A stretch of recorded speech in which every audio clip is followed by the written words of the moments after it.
37 seconds. That is the number people need to understand before they understand anything else about what reportedly happened on the northern Israeli frontier. 37 seconds is not enough time for a commander to fully process a battlefield picture. It is not enough time for a crew to understand that the system protecting them has already been studied, mapped, timed, and beaten. It is not enough time for an armored column to change posture, reposition, or recover from surprise. But according to the battlefield reporting and the military analysis now circulating around this incident, 37 seconds was enough time for the first wave of Iranian-linked loitering munitions and coordinated anti-armor fires to neutralize the protective shield around Israeli armor and expose the deeper truth that Western defense establishments have been avoiding for years. What happened here, if these reports are accurate, was not simply a strike on tanks. It was not just another exchange in a regional war. It was an attack on doctrine. It was an attack on the assumption that the most advanced armored vehicles in the Middle East, protected by active protection systems, surrounded by air defense, backed by intelligence, and operated by trained crews, could survive against a determined adversary using cheap precision weapons at scale. That assumption has been central not only to Israeli ground warfare, but to the way the United States, NATO, and many Western-aligned militaries think about modern land combat, and that is why this matters far beyond Israel. Every serious defense ministry is now asking the same private question. If a state like Iran, working through a regional architecture of missiles, drones, proxy forces, and long-term intelligence preparation, can expose Israeli armor this quickly, what does that mean for American armor in Europe, NATO armor on the eastern flank, Gulf state armor in the Middle East, and even the way China studies Western military systems in the Pacific? That is the real question.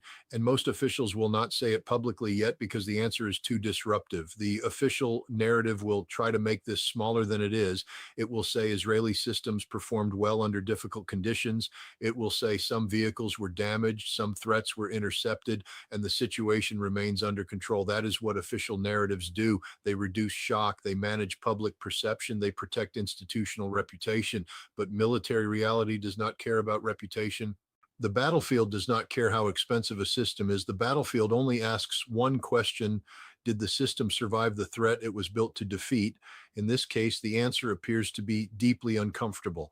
The Israeli air defense network did what it was designed to do in the first phase. It oriented upward, it tracked aerial contacts, it engaged incoming threats, it created the impression that the main attack was in the sky.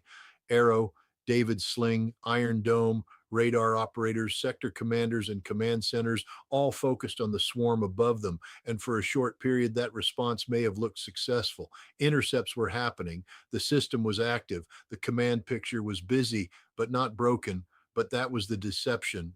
The aerial swarm was not necessarily the decisive weapon. It was the instrument that pulled Israeli attention, sensors, interceptors, and command bandwidth upward. It forced the defense to fight the visible threat while the actual killing mechanism emerged from another axis. That is the key to the operation. The sky created the panic, the ground delivered the kill along the northern corridor from concealed positions that had either been missed, underestimated, or classified as dormant. Precision anti-armor systems reportedly opened fire in synchronized sequence. These were not random launches. This was not a militia firing whatever it had at whatever it could see. This was a prepared engagement profile designed to exploit the exact moment when Israeli armor was exposed, when sensors were overloaded, when crews were focused on one threat direction, and when active protection systems were forced into the kind of engagement cycle that can be beaten by timing, saturation, and sequencing. Stay with this because the next layer is where the official story begins to fall apart. The real weapon here was not a single drone. It was not a single missile. It was not one secret system that magically changed the battlefield in isolation. The real weapon was synchronization. It was the ability to combine aerial deception, intelligence preparation, ground-based anti-armor fires, loitering munitions, and timing into one coherent kill chain. That is what makes this serious. Any state can buy drones, any militia can fire missiles, but synchronizing multiple threat vectors across a contested battlefield is a different level of military competence. That level of synchronization does not happen by accident. It requires years of observation. It requires patient intelligence collection. It requires understanding Israeli movement patterns, armored response procedures, sensor orientation, reaction times, and the technical characteristics of protection systems. It requires rehearsal, it requires discipline, and it requires a command architecture capable of coordinating forces that may be spread across multiple locations and political environments. That is why this reported operation is more important than the number of vehicles destroyed. It shows an adversary that has studied the system, not just the target. Now, let us talk about the trophy active protection system, because this is where the technical lesson becomes strategic. Trophy is not a weak system. That needs to be said clearly. It is one of the most respected active protection systems in the world. It has worked in combat. It has saved crews. It has given Israeli armored vehicles a survivability advantage against anti-tank missiles and rocket-propelled grenades. The United States Army did not adopt variants of this kind of technology because it was useless. It did so because the threat environment had changed and heavy armor needed protection beyond passive armor. But every system is designed around assumptions. Trophy is designed to detect an incoming threat, calculate its trajectory, and destroy it before impact. Against a single missile, that works extremely well. Against a predictable threat profile, it can be highly effective. Against a battlefield where the incoming threat arrives from one direction in one sequence and at a rate the system can manage, it gives the crew a real chance. The problem begins when the attacker understands the timing. Active protection systems have engagement cycles. They detect, they process, they fire, they reset. That reset window may be short, but it exists. If an attacker can create a two-stage attack profile using one munition to trigger the system and another to strike during the recovery window, then the protection layer can be defeated. That vulnerability has been discussed in defense circles for years. The issue was never whether such a vulnerability existed in theory. The issue was whether an adversary could exploit it reliably at scale under combat conditions. Iran and its partners appear to have spent years working on that exact problem, not by building a better tank, not by trying to match Israel platform for platform, not by competing with the United States in heavy armor production. They did what militaries under pressure always try to do when they are serious. They found the seam. They found the weakness in the expensive system and built a cheaper method to exploit it. But if you think that was the dangerous part, what comes next is even more serious. The cost exchange ratio here is devastating. A modern Israeli tank costs millions of dollars. Add training, maintenance, ammunition, recovery vehicles, logistics, sensors, active protection, and crew investment, and each vehicle becomes part of a very expensive combat ecosystem. A loitering munition or anti-armor system used to defeat it may cost a tiny fraction of that. If a weapon costing tens of thousands of dollars can defeat a platform worth millions, then the defender is in a losing economic position. Wars are not won only with courage or technology. They are also won with production mathematics. If one side can produce or acquire large numbers of cheap precision weapons, while the other side must replace extremely expensive platforms, the long-term advantage shifts toward the attacker. That is not ideology. That is arithmetic. No defense budget can sustain a 200 to 1 loss ratio indefinitely. No armored doctrine can survive if the replacement cycle is measured in years, while the attacking munitions can be produced in months or weeks. This is why the incident, if confirmed, is a doctrinal rupture. The tank is not obsolete in every setting. Anyone who says that is oversimplifying the issue. Tanks still provide mobile protected firepower. They still matter in certain terrain under certain conditions with proper combined arms support. But the idea that heavy armor remains the decisive platform by default is now under direct challenge. The modern battlefield is not simply tank versus tank. It is tank versus drone, tank versus sensor network, tank versus loitering munition, tank versus top attack profile, tank versus cheap precision mass, tank versus an adversary that can see, wait, deceive, and strike. That is the battlefield every military now has to confront, and many of them are not ready.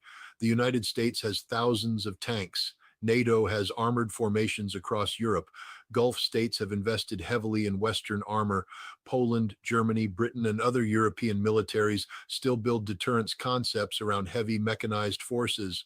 But all of those forces share the same basic problem. A tank cannot be equally armored everywhere.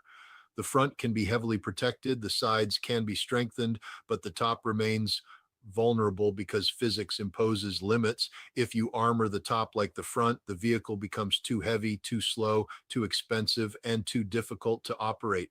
So armies rely on active protection, air defense, dispersion, electronic warfare, concealment, and combined arms. That can work, but it only works if the entire system functions together. If the sensors are distracted, if the air defense is saturated, if electronic warfare is insufficient, if the enemy understands movement patterns, and if active protection is forced into a timing trap, then even the best armored vehicle becomes vulnerable. And this is where the intelligence picture becomes much darker. The vulnerability was not unknown.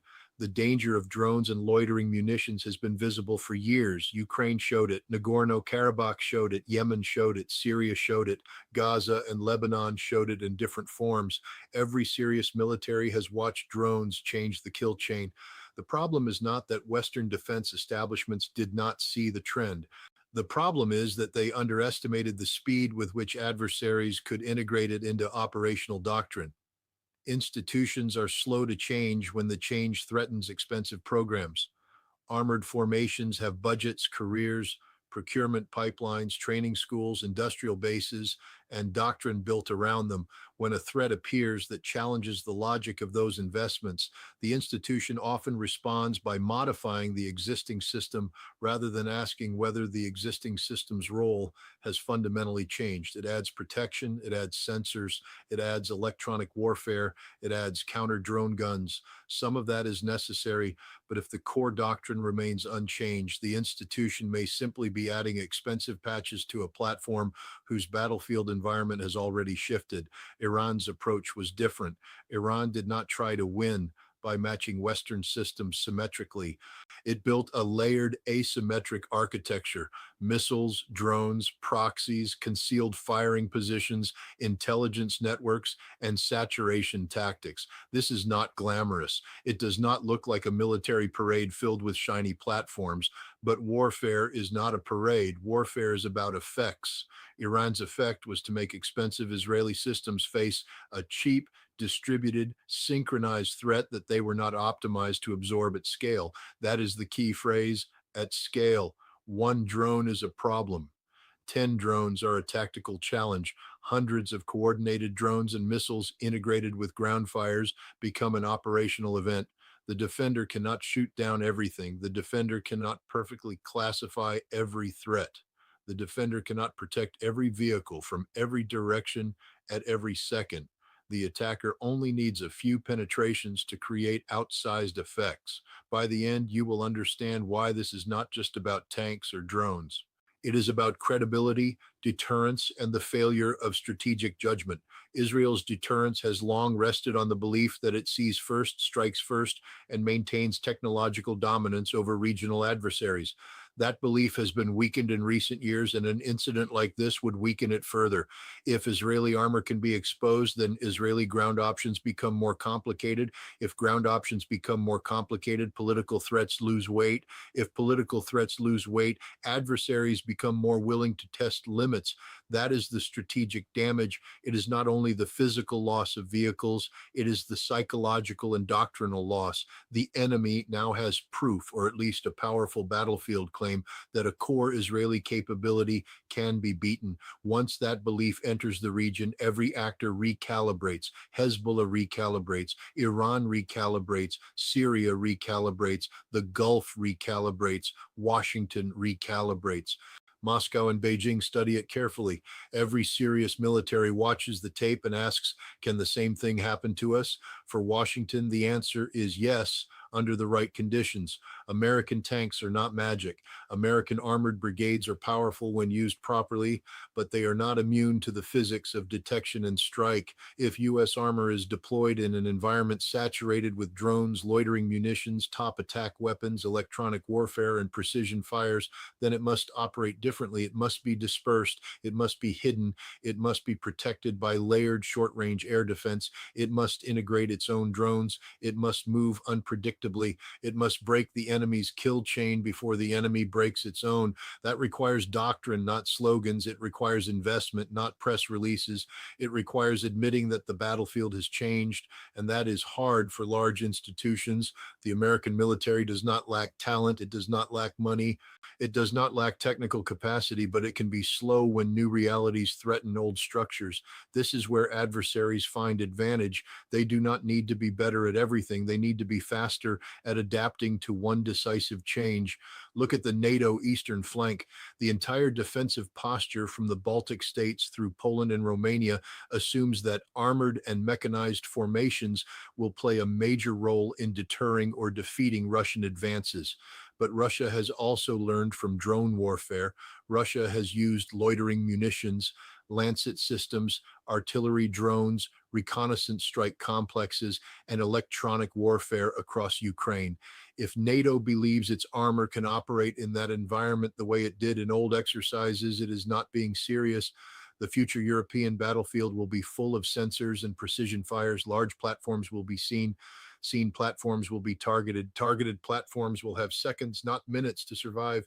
This is not a reason to panic. It is a reason to think. Militaries that adapt can survive. Militaries that deny reality become museums of their own assumptions. The tank will not vanish tomorrow, but its role must change. It cannot be treated as the central instrument of dominance unless the entire force around it can suppress drones, jam signals, destroy launch points, deceive surveillance, and prevent the enemy from completing the kill chain. China will study this from another angle. Beijing is watching how cheap systems degrade expensive Western platforms. It is studying how deception and saturation affect air defense.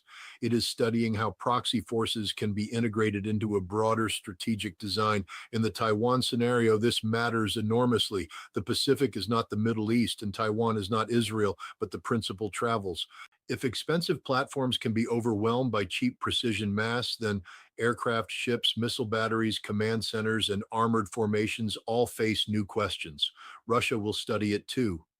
Moscow already understands the value of attritional economics. It has learned from Ukraine that production matters. It knows that cheap drones can destroy expensive systems. It knows that electronic warfare, concealment, and massed fires can reshape the battlefield.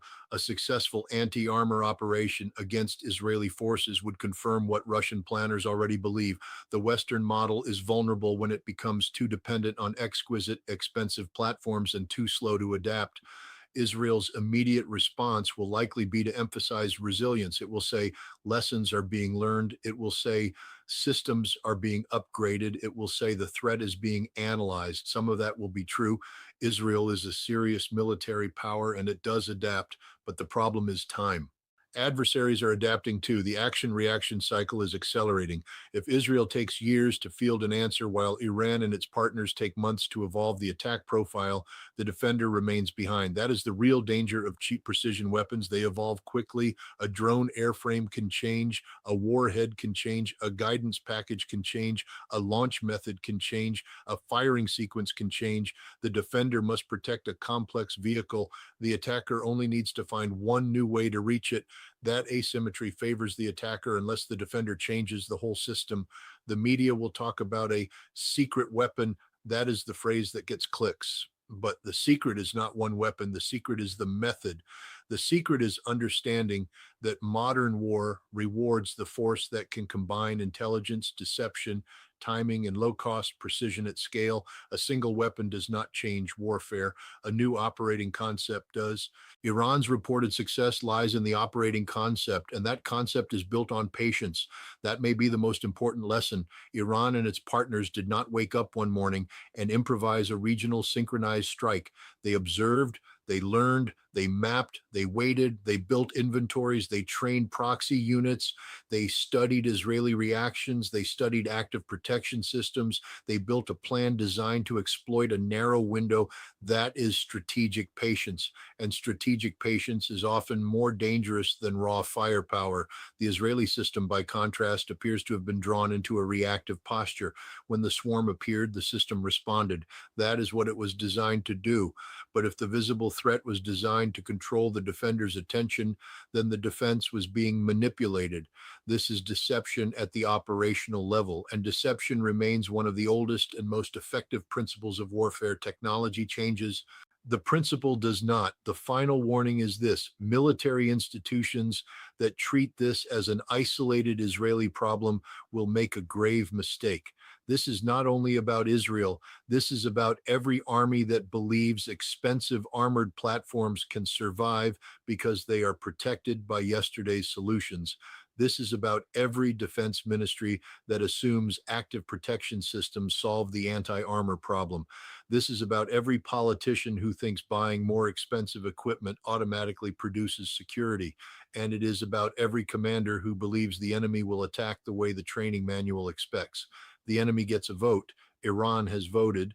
Russia has voted in Ukraine. China is watching the votes being cast.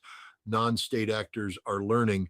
The battlefield is changing faster than procurement cycles, faster than doctrine manuals, and faster than political narratives. That is the truth. If Israel rebuilds the same armored concept without changing the system around it, it may learn the same lesson again. If the United States looks at this and says, our systems are different, it will be repeating the oldest error in military history. If NATO assumes this only applies to the Middle East, it will be unprepared for the European battlefield already emerging in Ukraine. And if policymakers continue confusing technological sophistication with survivability, they will keep buying platforms that look dominant until the moment a cheaper, smarter, better timed weapon finds the opening. Bad doctrine does not become good doctrine because it is expensive. A vulnerable system does not become invulnerable because it performed well in the last war, and deterrence does not survive when the enemy proves he can break the method your deterrence depends on. What reportedly happened in those 37 seconds is not the end of armored warfare, but it may be the end of an illusion, the illusion that heavy armor, even with advanced protection, can dominate a battlefield saturated with sensors, drones, loitering munitions, and coordinated precision fires without a complete transformation in doctrine. The armies that understand this will adapt. The armies that deny it will pay. And in war, the price of denial is always paid in burning metal, broken doctrine, and soldiers who were told their systems could protect them from threats their leaders refused to understand.